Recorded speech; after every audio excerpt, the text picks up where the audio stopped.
Hey everyone, welcome to Justice Unlocked, where we dig into the nitty-gritty of how societies deal with crime and punishment.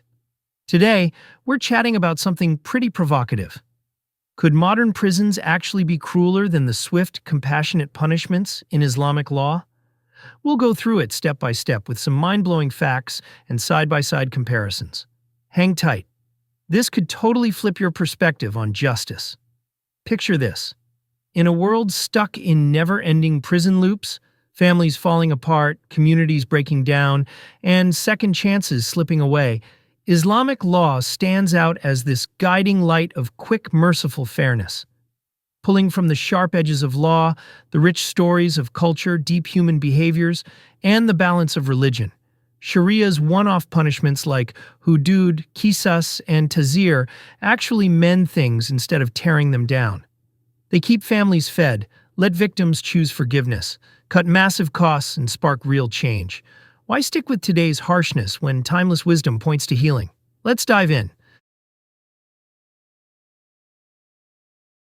That's our teaser. Now let's break down the overview.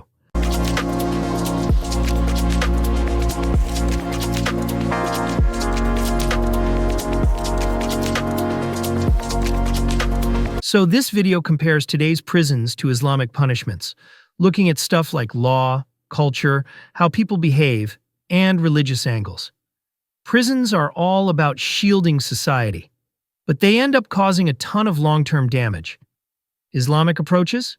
They're fast, maybe a physical penalty or paying up, and they give victims the power to forgive. Prisons stir up endless issues. Islamic ways emphasize fairness and kindness. In the end, systems built around forgiveness could really patch up our social messes. All right, let's jump into the details. It's estimated that nearly half of all U.S. children have at least one parent with a criminal record.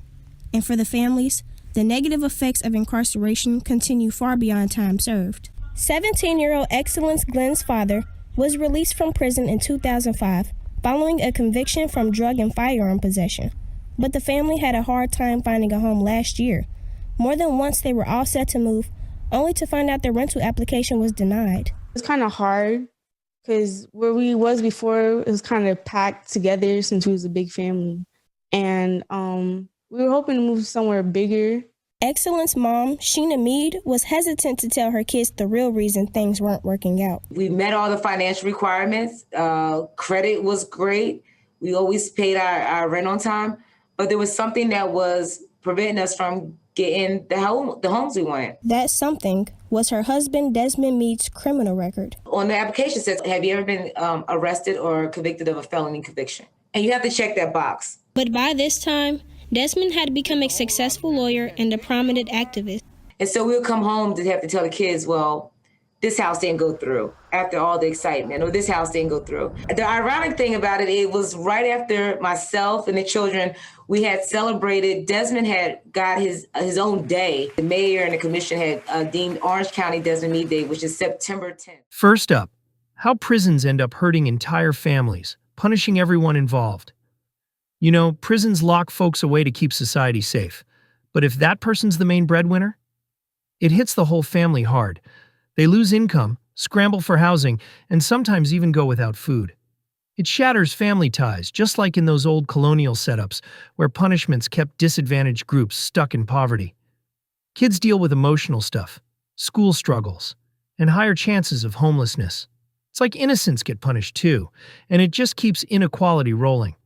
From a faith perspective, it totally overlooks the importance of strong families. But flip to Islamic law.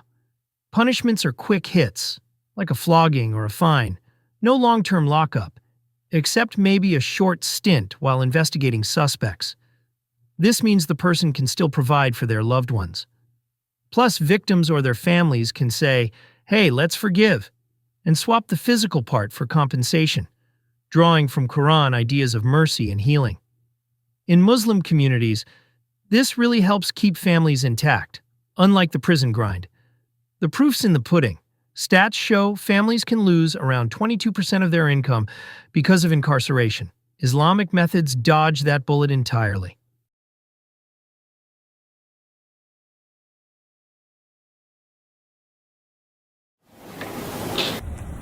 Just tell them how you do.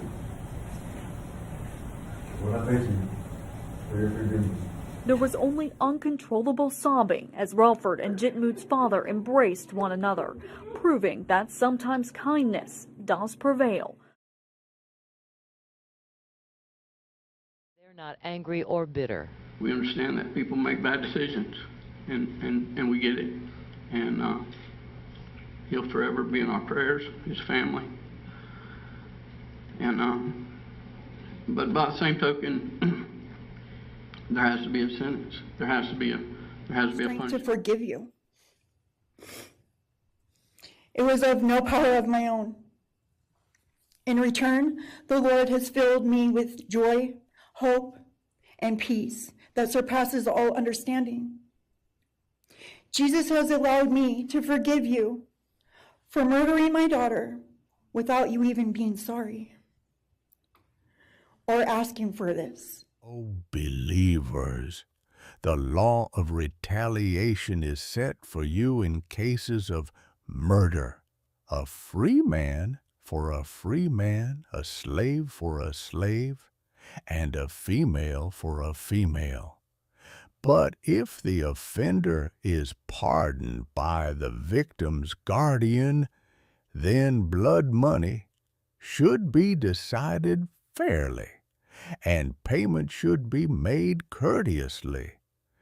This is a concession and a mercy from your Lord. But whoever transgresses after that will suffer a painful punishment. Next, the brutal realities of day-to-day prison life. Prisons are these total control zones with awful conditions. Think mean guards, aggressive inmates, and super rigid schedules that border on cruel. We've got reports of contaminated water, overcrowding, and straight-up abuse that wears people down. It's like trying to survive in a tough tribe, leading to mental scars that feel like war trauma. And honestly, this constant misery ignores basic rules for treating people humanely, even if they've done wrong. In Islamic systems, jail's just for holding suspects briefly. Actual punishments happen fast, maybe in public to deter others, but without dragging out the suffering. The forgiveness option adds a layer of kindness to it all. HIV from the handcuffs, I'm suing your police department. Shut up. The United States currently holds a quarter of the world's prisoners. Every day, you wake up in a bad dream. I'm telling you, hell on earth, man. Hell on earth. Before you are convicted of a crime in America, you'll do time in jail. Garbage. It's not a Donald Trump motel. This is jail. The maximum security facility in Albany, New York, houses 1,000 men and women. I always tell everybody it's a city within a city. There's a lot going on in here. Coming out. We've had inmates literally walk out the door and 20 minutes later come right back in again. Put your hands behind your back. Petty criminals live alongside gangsters and those accused of murder. He took somebody's life for a high. Every day, 240 dedicated officers put their lives on the line. I need to let these inmates know that we are in control. Point 3. How isolation in jail makes getting back to normal life a nightmare. Being cut off in prison is like a social death sentence. It leaves mental wounds that make reintegration super tough. Ex-inmates hit walls like job discrimination and end up on the fringes of society. That alone time? It can cause real trauma, pushing folks toward more crime. Long separations block any shot at real change or dignity. Islamic short-term holds and speedy punishments mean people can hop back into life quickly, and forgiveness helps smooth the way. In those societies, blending back in is the norm. But when I got out, I wanted to sell used cars, I wanted to sell real estate, I wanted to sell insurance, right? Contrary to popular belief, I know how to cut hair, I wanted to be a barber. I couldn't do any of that. I was told no, I couldn't get my insurance license. I was told no, I couldn't get my real estate license. I was told no, I couldn't even get a barber's license. I was good enough to buy a car, but not good enough to sell cars. I was good enough to get insurance, but not good enough to sell insurance, right? So it wasn't just like a moment in time of reentry. It was also like just this, society saying, okay, come back, but here's this little pocket you have to live in. And that's the most difficult part. It's like, yes, there's like the housing, the job, the all this different stuff that you're told you're supposed to get. But then when you try to get those things, you are limited, and that's extremely difficult on your mental health. Fourth, prisons are a huge money suck. They drain public funds big time, pulling cash away from things like welfare programs. In capitalist spots, it even fuels this whole prison industry. It's an unfair way to divvy up resources, and it burdens taxpayers. Religiously wasting dough like that ignores smart stewardship. Islamic punishments? Super cost-effective. Just one and done. No ongoing expenses. For me, I'd rather be whipped 20 lashes than spend 10 years in prison. Would you rather spend 10 years in prison or be whipped 20 lashes? Montana's a very law and order, tough on crime kind of place. I mean, that's the politics of the place. So it doesn't surprise me that a state legislator would say, well, you know what? Instead, if we got a prison problem, instead of dealing with it in a humane way, in a way that says, let's look at our laws and see if we're incarcerating, let's say, people on drug possession charges. Exactly. Instead, we get a proposal that say, well, to deal with the prison problem, we'll just beat the crap out of them. Yeah, we'll cane them, we'll whip them, something like that. I think that has some dark racial undertones considering the history of the country. Now I would say this. Well, I'll ask you the question. Which choice would you take? The time in prison or the lashes? 10 years or 20 lashes? 10 years, I'm going with 20 lashes. I don't care how many lashes it is. There's no way I would give 6 months of my life. It's been more than 60 years since the last case of a corporal punishment sentence in the United States, which was a public whipping of a convicted criminal in Delaware in 1952, although even Delaware repealed its whipping law in 1972. And to give you a bit more details about how he thinks this would actually be administered, options would likely include caning, whipping, and paddling, which sounds like 50 Shades of Grey, but under the bill, the punishment would be administered by either a county sheriff or the state corrections department. Point 5. How physical punishment can actually train you not to repeat mistakes. A quick sting creates this strong link in your brain. Don't do that again. In traditional setups, it builds a cultural fear of crime. Behavior-wise, it's like conditioning to steer clear of bad choices, way better than prison's slow desensitizing, and it lines up with those swift warnings in sacred texts. Islamic hudud and qisas do exactly that, with forgiveness keeping things balanced. The canes used for caning are made of rattan and are specifically prepared for this purpose. They have to be of a certain length, thickness, and elasticity, and are soaked in water overnight to make them supple and prevent them from splitting or embedding splinters in the wounds. Before the caning is carried out, the medical officer examines the offenders to ensure they are medically fit for the punishment. If the offender is certified fit, they proceed to receive their punishment. If not, the sentence may be remitted or converted to additional time in prison. Offenders often undergo a lot of psychological distress. They won't be informed in advance before caning, and are only notified on the day his sentence is to be carried out. The caning is carried out in an enclosed area in the prison, away from the view of the public and other inmates. Offenders waiting in a queue for their turn to be caned can hear the screams and cries of those before them. The order of caning is determined by the number of strokes, with those receiving the largest number going first. During the caning, offenders are required to strip completely naked and are restrained in a large wooden trestle in a bent-over position. Protective padding is used to minimize the risk of injury to bones and organs. A doctor is present to check the offender after each stroke to determine whether the punishment should continue or be halted. If an offender really goes into shock, the caning will be suspended until he recovers. The recovery period after caning can be miserable, with wounds taking between a week and a month to heal, depending on the number of strokes received. For this punishment, only male offenders between the ages of 18 and 50 could be liable to be caned in Singapore.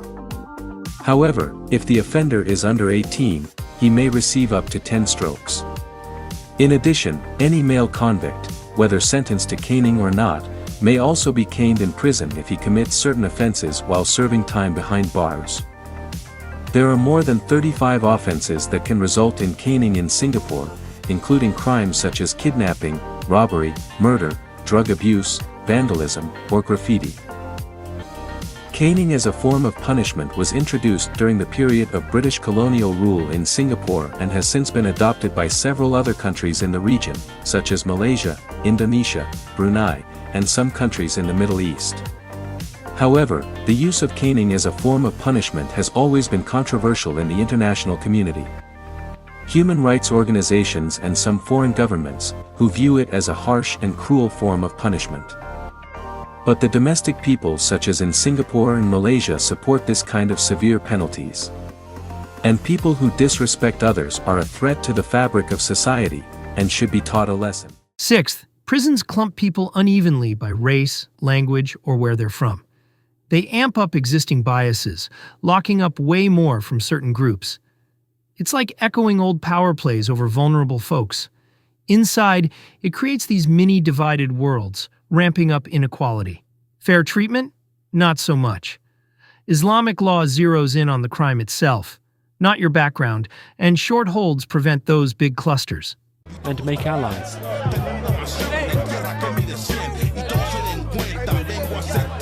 Escorted for my own safety by Lieutenant Eric Messick, I was in West Block Yard, where most of the inmates are doing time for parole violations. Tell me what you're doing over here. You're just relaxing? We're the white guys. Are you the white gang? That's right. Yeah. Are you? Would you be part of a? EBH. A skinhead gang?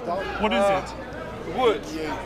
I can't read it. What does it mean? What does it say? Barbarian Brotherhood. Barbarian Brotherhood.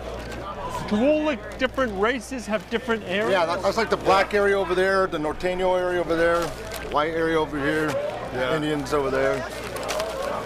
We keep it segregated. How come? Because we don't want to program with them. Keep a clear line, pretty much. Yeah, white power, you know. I ain't programming with them. Oh, 707, 228. I mean, in the outside world, people tend to rub along, you know, different races get along more or less. And so how come inside it doesn't work like that? So we don't mean, it's for no confusion, so we don't get confused between races and stuff. We just stay away from them, and they stay away from us. Racist, we just don't want to live with them, you know? I don't want to live with them. I mean, is there someone here who's in charge? No one's going to say that. No one would say that. We'd go to the hole. Why wouldn't anyone say that? Because then they would high profile us and then put us in the hole. After they think someone's in charge, they're gonna slam you down and then give you hand and terminate. So someone here might be in charge, but you wouldn't say. No, can't say stuff like that. Are most of you here on violations? Almost at least 50% of us are because of meth. At least the white guys. Yeah. Robbing pharmacy. Robbing a pharmacy. Point 7. Those inner prison groups that compete and spill out into the world. Crowded prisons breed gangs that don't stop at the walls. They're like survival tribes in rough environments. Their rivalries bleed into society, causing chaos. Instead of unity, it's all division. Islamic brief stays nip that in the bud. To provide protection and security and safety to their own members. So in the 1960s and 70s, they're forming because as an alternative source of governance to this convict code. And as populations increase subsequently, these gangs take on even more important roles. And one of the reasons that race is important is because, again, when everybody's dressed the same, that's one signifier where you can guess, okay, if you're white and you see another white guy, they're on the same team. If you're black and black, you're the same team, Mexican. The way that Latino. the gang politics, as they call it, works is it's effective at doing what inmates want because you don't have to know a particular person. Mm-hmm. You just have to know which group they affiliate with. So without a doubt, there's racist prison gang members. I don't want to deny that. Yeah. But there's a logic to it in that in an environment where everyone wears the same clothes, they have similar haircuts, they're in a roughly similar age. What's the easiest way to identify what group someone affiliates with? Well, the color of your skin is very low cost to identify. And that makes that interaction between members of different groups much easier to govern. What happens if and you see this in shows like Oz and whatnot, or prison shows, if say you're white and the Aryan Nation gang comes along or something and say, hey, you got to join us. What happens to the people who choose not to? Yeah, well, I mean, in California, the affiliation that you have to make isn't typically with kind of one of the traditional prison gangs. It's just with a broader racial group, the white inmates maybe from a certain geographic area. As long as you're willing to affiliate to that limited extent, then that's good enough. If you're not willing to do that, sometimes inmates affiliate with religious groups or sports teams, but what's key to each of those groups is that each member of the group is responsible for every other member's actions. So when there's problems, everyone knows who to go to try to control you. And what can we take, what are the lessons that we learn from there that we might apply elsewhere? The nice lesson is that even for people who are kind of less educated, have less self-control, are most likely to get into trouble, even amongst them, a very high level of economic activity can take place. The downside, however, is that these are people who they can't exit, they can't leave the community, they don't get to choose who they interact with. And those are two powerful ways that people develop cooperative relationships in other settings, and they're absent in the inmate setting. So I think really what it shows is that those are especially important, and when we don't get those, the forms of governance that we have aren't something that we can really get excited and thrilled about. To wrap this up, all this shows how prisons, designed to protect us, end up being way harsher than Islam's quick, compassionate, and restorative ways.